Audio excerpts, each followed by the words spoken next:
Hey guys, welcome back to Our Life Beginnings and Always. We're gonna go ahead and just jump right into this with the shopping moments. Because why not? Alright. Come back before it gets dark, alright, sport?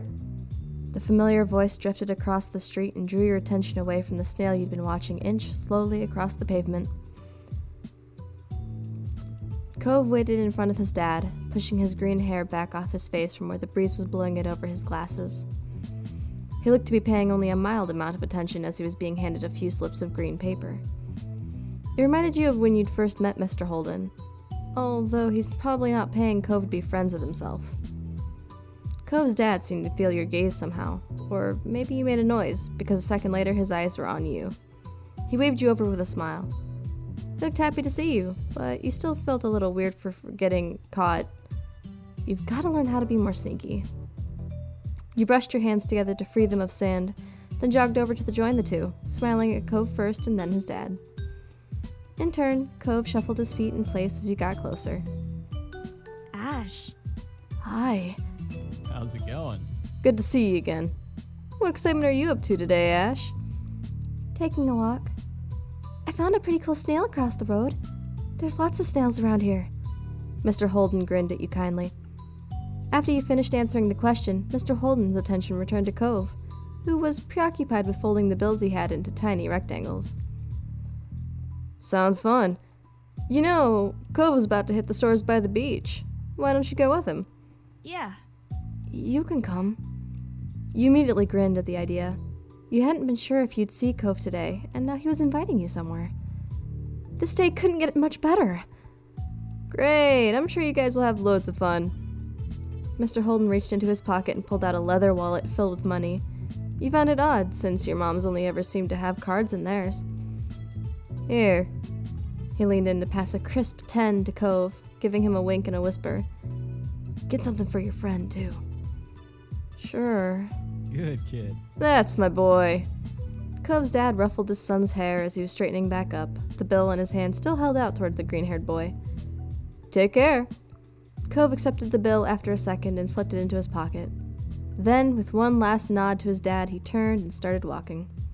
You followed after him, intrigued at the possibilities this outing might bring. Cove strayed towards the gentle tide creeping up the sand, and you fell into place beside him. It was a nice day.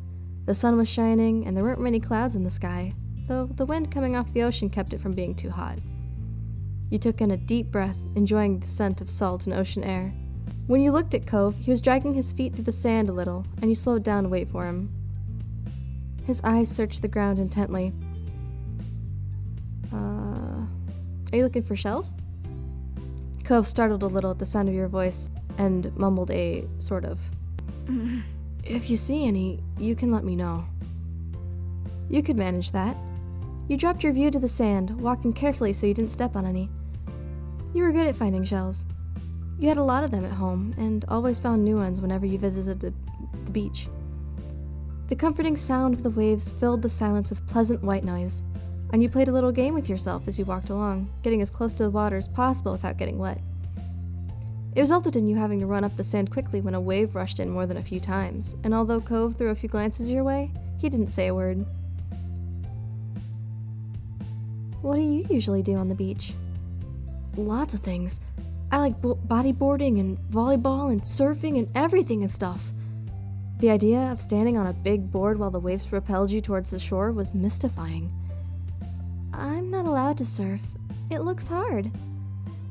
Not once you get the hang of it. I could show you sometime. But I'm also not supposed to surf right now because I have this. He lifts up one arm, showing off the glaring pink cast wrapped around his wrist. Yeah. That's sad for him. Cove still smiled, though. You thought his nonchalant attitude towards the injury was pretty brave. I also like collecting stuff that's on the shore. Shells, sand dollars.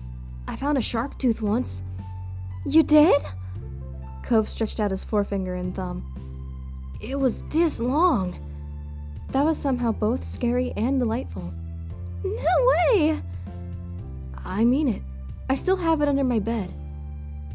You'd have to remember to ask him to show it to you sometime. So... What about you? What do you do out here? I like looking at fish. They don't like me, so they always swim away if I get too close. But they're pretty before that. Cool. Starfish are fun. They aren't going anywhere even if you touch them. A small laugh escaped you. That's true. Once you reached the shopping area, the noise level grew exponentially. No longer just waves and footsteps, but the chatter of people enjoying the lovely summer day, the call of birds trying to find bits of food left behind, and lots of salespeople trying to get attention. I love this music. It's so cool. You sniffed the air as you walked beside Cove. You could still smell the ocean, but there were other scents now too. Pizza, pretzels, hot donuts. It's nice. The energy surrounding the area seemed to fill you, and there was a bounce in your step as you began looking at all the familiar sights. There were so many things to do, you didn't know where to begin. You looked at Cove, hoping he was just as excited as you were. Cove was glancing from one side of the street to the other with a look in his aquamarine eyes that you couldn't quite work out. What's that? Cove pointed to a large crowd of people gathered near a few tables with large, colorful umbrellas blooming from their middles. You couldn't see past the adults who were blocking the way, but you knew there must be something worth seeing. Without another word, the two of you hurried over to see what all the commotion was about. Feast your eyes on the amazing Alexander! In the center of the crowd was a man with a tall hat and a funny green coat that had 3 long tails. There's a little table next to him with a cloth hanging over it that read The Amazing Alexander in glittery golden script. Why tell people his name if it's already on a sign? Cove hummed with understanding, then turned to walk away just as the Amazing Alexander began shuffling a deck of cards. Maybe we could stay and watch? Cove glanced back at the man. He then briefly lifted his arms up off his sides before returning them to place. You grinned, waving for him to follow you as you raced back to stand in the crowd. With that, it began. The magic man pulled one card out of the deck, showing it to the curious onlookers. It was a 4 of diamonds. Watch closely! You did, squeezing through a few of the adult onlookers to get a better view. Suddenly, the man snapped his fingers and the card just disappeared. Whoa! The Amazing Alexander, who had earned his title, turned his head and looked directly at you. He reached out with a kind smile. What's this behind your ear? Tell me. This had to be going somewhere, and you needed to find out. He smelled like popcorn and candy when he stepped closer. It was great. You felt a tug, and then he pulled the 4 of diamonds out from behind your ear. What? You knew that it couldn't really have come from your ear, but you still didn't get how he'd done it. There was light applause from the crowd, and the man gave a deep bow. This is for you. The magician plucked a pair of balloons from a clump of them tied down to his table. Both were in the shape of a dolphin instead of being a normal circle. And one for your friend, too. Thank you for being my assistant. Wow!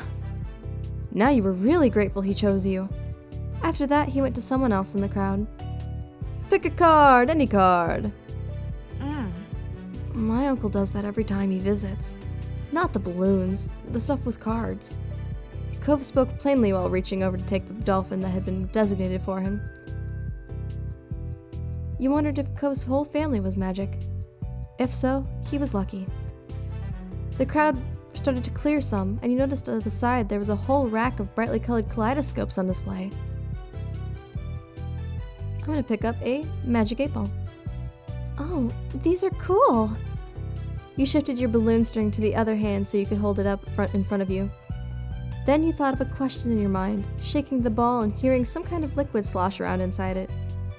Once you had given it a good shake, you held it upright, waiting for the answer to appear. Concentrate and ask again. You wrinkled your nose and set the magic 8-ball back on the rack. It wasn't the answer you were hoping for. You followed Cove around to the other side of the stall. He went under the awning, careful of his own floating dolphin, and you joined him. Are you having fun? Yeah. You returned his smile, happy to hear it.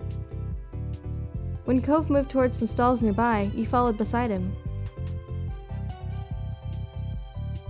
While Cove looked at sand pails, you were drawn to a table with colorful keychains laid out on it. They were sewn in the shape of sea creatures, and there was a plaque that read "Handmade" standing proudly in front. There were lots of different types.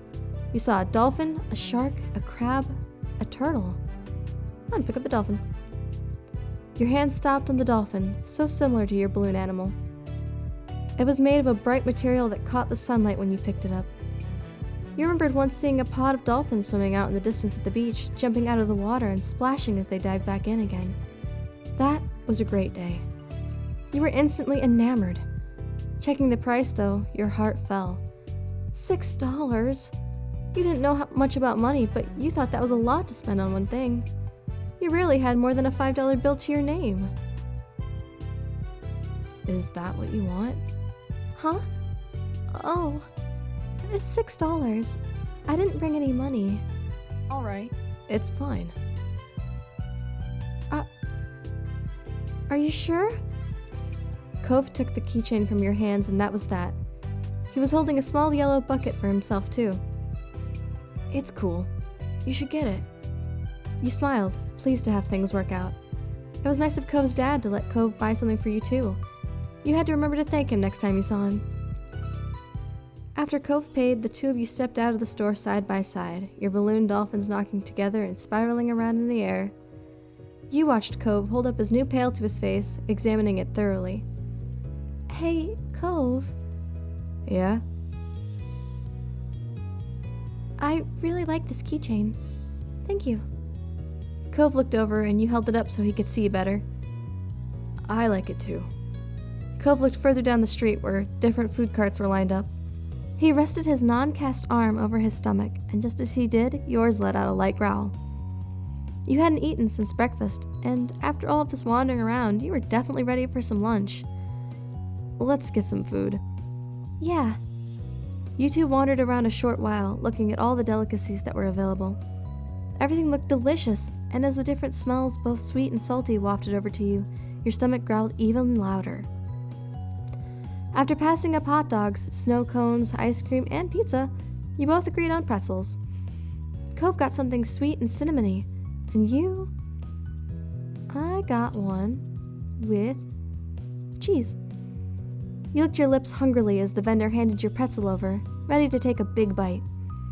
It was covered in gooey, melted cheese just the way you liked it. It seemed odd to get a dessert pretzel before eating normal food. You found an empty table close enough to the beach that the grit of the sand made terrible noises when you dragged the chairs out to sit down. These balloons are gonna make it hard to eat. Cove placed his bucket on the table as he stared at his still balled up hand that was wrapped around the string. You opened your mouth to agree before an idea hit you. I know. After carefully placing your pretzel somewhere it wouldn't get sandy, you tugged the balloon dolphin out of Cove's hand and tied it in a delicate bow around his wrist. Oh. Cove bounced his arm up and down in place, testing the stability of your knot. After watching his balloon jostle around but remain attached, he smiled, satisfied. Can you do it for me? He repeated the ritual. Cove struggled somewhat with the cast restricting his fingers in one hand, and a string already tangled around the other. But the action made you feel strangely happy. You couldn't look him in the eyes. Okay. Got it. The two of you spent a moment admiring your handiwork, both hands now free to allow easy munching on your pretzels. You bit into the doughy treat, savoring the taste on your tongue with a smile as you looked out over the ocean. After a time, you finished your pretzel. You were done before Cove. It was boring not having anything to do. You pulled on the string of your balloon to bring it down to your level.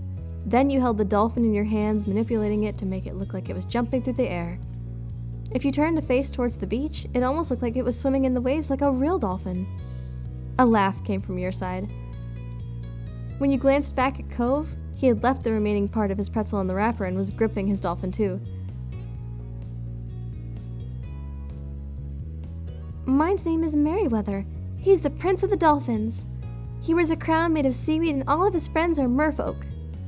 Every now and then, he'll make friends with a kid and let them ride on his back. You sighed, wishing you could meet a real dolphin like Merryweather. What's yours? Cove considered this question, placing the balloon against the table and resting his free arm across it in contemplation. It's...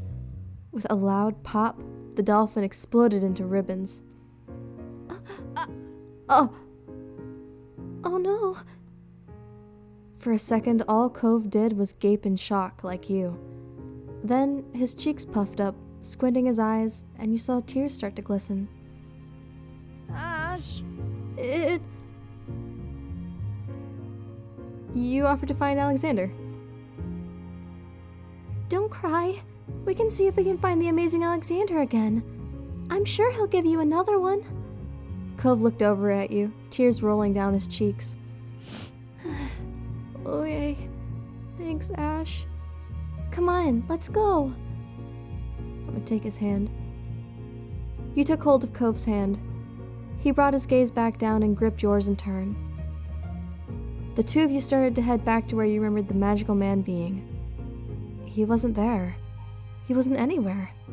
You were eventually forced to give up, but every time Cove sniffled, you gave his hand a little squeeze, and before long, he'd stopped crying. The passing of Cove's balloon was the last major event of your adventure. In the end, the two of you headed back late that afternoon. You separated on the beach, and while Cove went straight home with his brand new sand pail in hand, you decided to sit for a while. You watched the waves and the sunset fiddling with your new keychain. Another summer day was drawing to a close. It had been great going around with Cove. You hoped to do it again, but next time you wish nothing would happen to make him cry. That's such a wholesome kid thing to think, because this poor boy seems so sad and alone when you meet him, and then once you finally get to go do something and he has fun, something bad happens. Let's do grown up. I think we're just gonna go left from right top and then left to right bottom.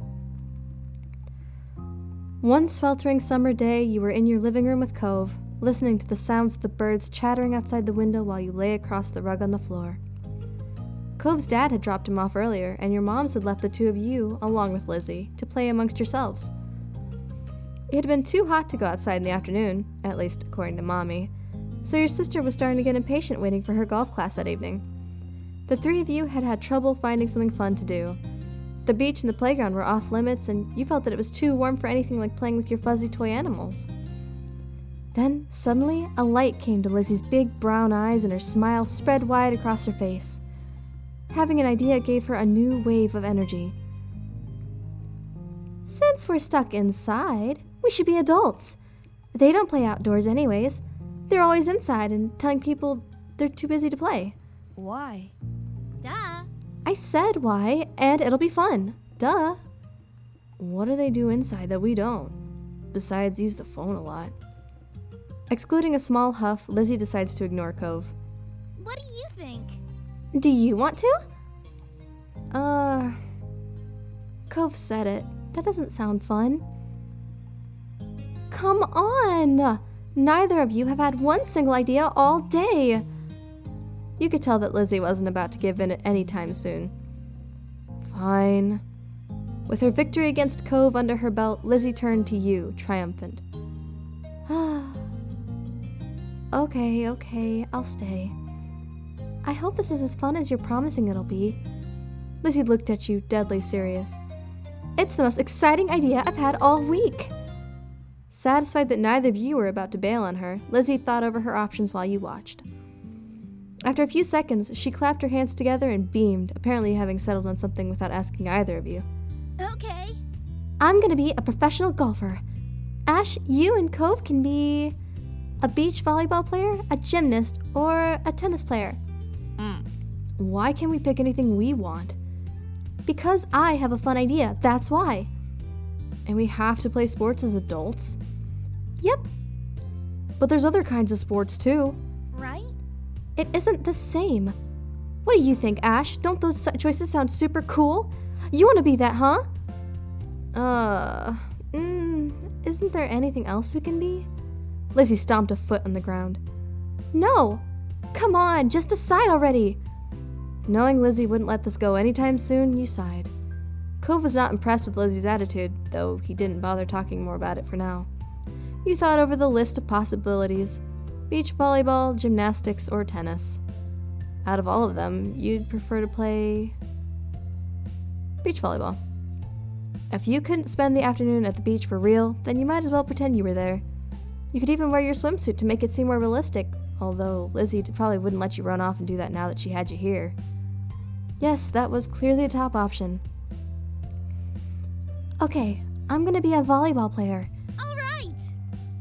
How about you, Cove? I'll be a volleyball player with Ash. Lizzie threw her hands in the air, making an annoyed sound. You guys can't be the same thing. That's not how it works. You didn't say that. The rule was taken from the list. You can't keep adding more. Lizzie looked at the two of you, then shook her head, resigned to losing this battle but not the war. Fine, you're both volleyball players, but you're on the same team because there's only one. Lizzie's ponytail bobbed when she proudly stretched her arms wide. The Olympic team! What? We're Olympic athletes who just competed in the Olympics. Cove didn't seem all that impressed with the announcement. He made a face and adjusted the glasses on his nose. That's really specific. Rude. That's what makes it fun. Anyway. Lizzie marched back and forth in front of us, getting lost in her own imagination. I won all gold medals and people are calling me the next Mickey Wright. Who's that? Lizzie stopped on the spot and turned on him, her brown eyes shining with impatience. It doesn't matter if you know who she is. It's a golf thing. You guys won medals too. Your team placed a silver. It's more real if we're not all first place. Silver sucks. I don't want silver. You folded your arms across your chest, staring Lizzie down. Me neither. You nodded at Cove, happy that he had your back. Sorry. Lots of people lose at the Olympics. Them's the breaks. Then you're the one who did, not me. Lizzie looked taken aback by Cove's declaration, as though the thought of her losing was completely absurd. No way! It wouldn't make sense. I'm already practicing my golf game. She took a golfing stance to make her point, pretending to swing her club and hit an invisible ball. So, what kind of house do you want to live in? Cove hadn't changed his mind about winning, but thinking about where he'd live as an adult appealed to him, apparently, because he looked back at Lizzie with some of the anger fading. I'm going to live on the beach. Lizzie made a face at him, poking out her tongue. That's kind of boring. We already have that. No, not like the normal houses here with the street. On it. Right on the sand, by the water. Just like that, all the tension was back. You hadn't even had a chance to choose where you would want to live. That's not very fun or smart, Cove. You can't live on a bunch of sand and shells. But I want to, and I will. Cove narrowed his eyes at Lizzie, even though she stood half a head taller than him. You didn't give out a list of things to pick from this time, so I'm picking that. Why are we even playing pretend if we can't imagine anything? Jeez. Well, I'm gonna live in a mansion far away from here and far away from you. One with an indoor pool and a place to practice my award-winning golfing. It's not fair. How come you were yelling about mine when your idea is even more impossible? Lizzie's face flushed red, her hands balling into fists at her sides. It is not impossible, and it's better than yours.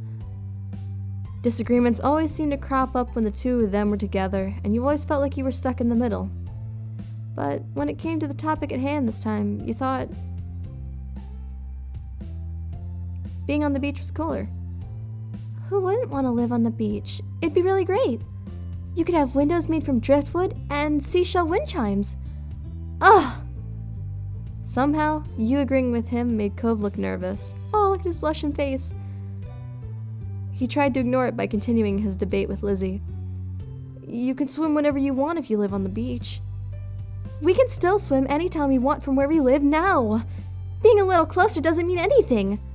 Says you. The two of them scowled at each other. You're being so unreasonable. You... I don't get what you want. This game doesn't make sense. Ugh. It does. You have to be realistic. I said that. But you're not. You had no idea what to do to make them stop at this point. It seemed like the two of them would just keep working each other up as long as they could. Nothing you'd said so far had kept them from being mad. Thankfully, like a greeting card angel, Mom walked into the room. Lizzie rushed to her, hanging onto the hem of her shirt and poking out her tongue at Cove. Lizzie, Ash, it's time to get ready to go. You alright with that? Sorry you have to leave already, Cove. Their mommy said she'll walk you home so you won't be left in the cold. Cove was still glaring at Lizzie, his face flushed red with anger. I can go by myself. But... Bye. Bye, Ash. There was still a harsh edge to the brief farewell, but you knew it wasn't you he was mad at. Without giving Mom a chance to stop him, Cove stood up and stalked out of the room, shoulders drawn tight. Huh? Okay. Worried, Mom turned to look down at you and Lizzie. You two were playing nice with your new friend, weren't you? I told the truth. We were playing pretend and things got intense. They were like cats and dogs. Your sister's jaw dropped, looking betrayed, as Mom put both her hands on her hips. Elizabeth! I told you to be kind to him. He's having a hard time right now. Lizzie's mouth closed back up, replaced by a tiny frown. I know, I tried, but he was... That's enough. No buts. We both know you can show someone a great time when you put your mind to it. We're going to apologize to Cove and his dad over the phone when he gets home from work tonight.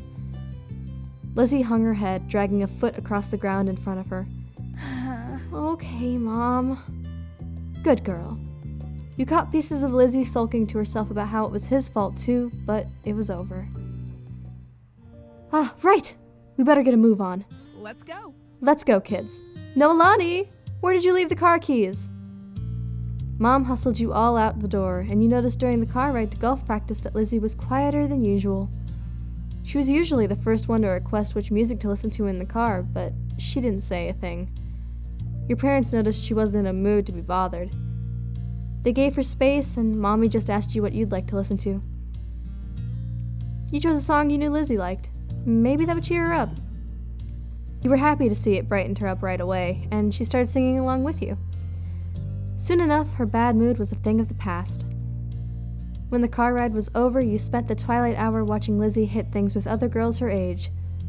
You didn't know much about golf, but you could tell that she really liked it, so you sat with your moms and tried to puzzle it out. It was nice sitting outside after being cooped up in the house all day, and you stretched out your legs to let the last few minutes of sun warm your skin. When the sun was finally out of sight, dipping behind the horizon, you all got ready to leave. Instead of going straight home, your moms took the family out to dinner. You went to a restaurant you had all been going to ever since you could remember. The whole afternoon had been a bunch of shouting you hadn't been able to stop, but you could kind of tell that all of this helped Lizzie be less angry. The car ride home was quiet, with only the radio providing escape from silence. Lizzie had been in better spirits now, but the closer you got to your neighborhood, the more she wiggled in her seat and frowned out the window. She knew what was coming when you all got back home. Clearly, she was dreading it. Soon enough, Mom was turning into your street, then reversing into the driveway. Once she cut the ignition, it was dead silent. No one spoke, only unbuckled their seatbelts and opened their doors. Lizzie was the last one out. Once everyone was inside and done taking off their shoes, she propped her hands on her hips. So, Now then, Mr. Holden's car is in his driveway, so he should be back from work. That's good news, isn't it, Elizabeth? You and Cove can hash things out before the day's done.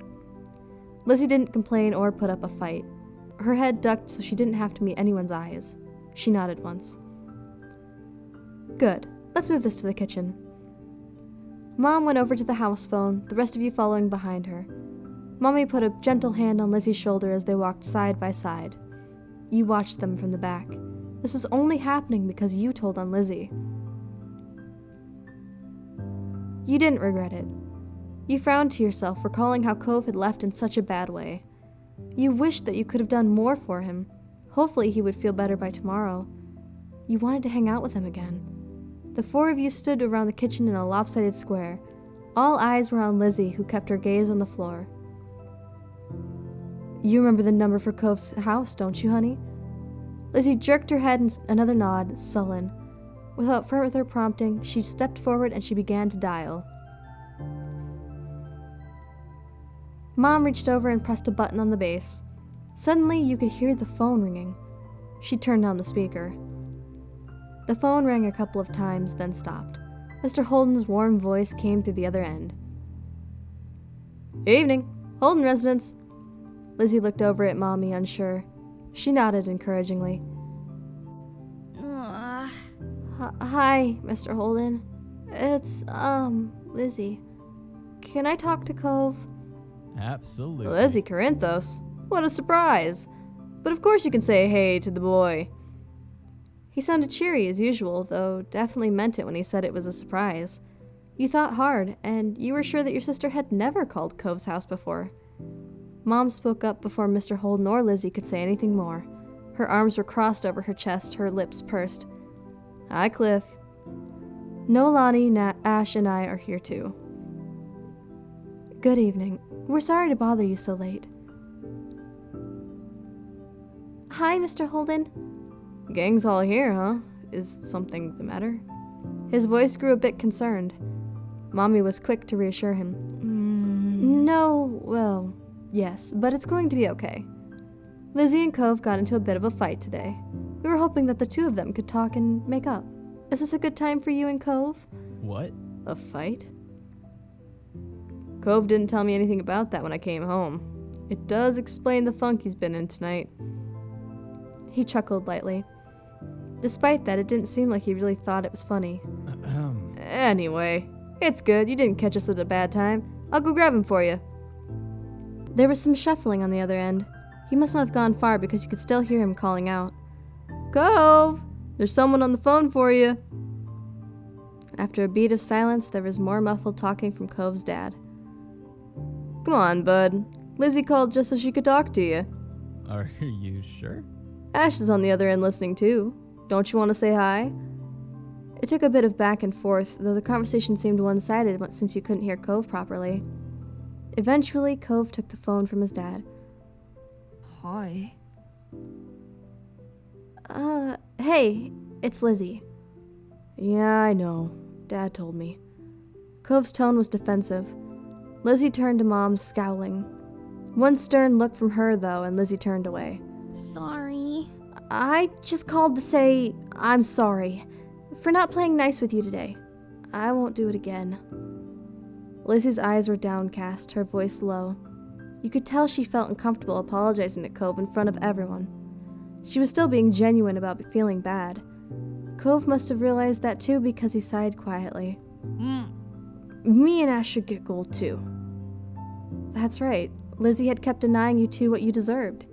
Lizzie was momentarily stunned silent by the demand. She probably forgot that had even happened already. All right. We all win the gold.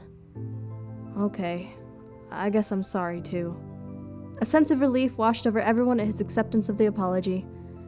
Mom uncrossed her arms while Mommy's shoulders relaxed. Lizzie's eyebrows raised up. You wondered if she thought that he'd refuse her apology. Dad, can I get off the phone now? You couldn't see him, but it was obvious that Cove felt awkward about the situation. He had come off uncomfortable the entire time, really. Yeah. You can go back to your room if you want. Be sure to say goodbye first, though. Bye, Lizzie. Bye. Bye. Bye, Ash. You perked up at the mention of your name. You smiled, even if he couldn't see it.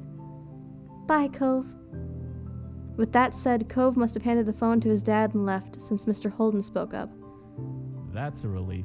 All's well that ends well, as they say. Thanks for arranging this. I'm sure he appreciates it. As Mom replied, Lizzie tugged on Mommy's hand to catch her attention. Can I go now too? Good job. Sure, sweetie. Thank you very much for apologizing to Cove. Mom flashed a brief smile at Lizzie and nodded her agreement. Given permission to leave, Lizzie scurried off towards the stairs. She seemed to be feeling much better with the incident behind her. Mom and Mommy returned to the phone, taking it off the speaker. They continued talking to Mr. Holden. You couldn't tell what about. You were glad that was the end of it all. Lizzie and Cove might not get along, and probably still won't, but they weren't mad at each other anymore. Mom and Mommy weren't upset either. Everything was finally back to normal. With that thought, you retreated to your own room with a spring in your step. Wholesome. I mean, nobody likes a tattletale. Neither did I when I was a kid, but sometimes you have to do the right thing. And I mean, there's nothing wrong with doing the right thing either. So I think that's where I'm going to call it for this episode, but it was a lovely time with all of you, and I will see you next time. Bye-bye.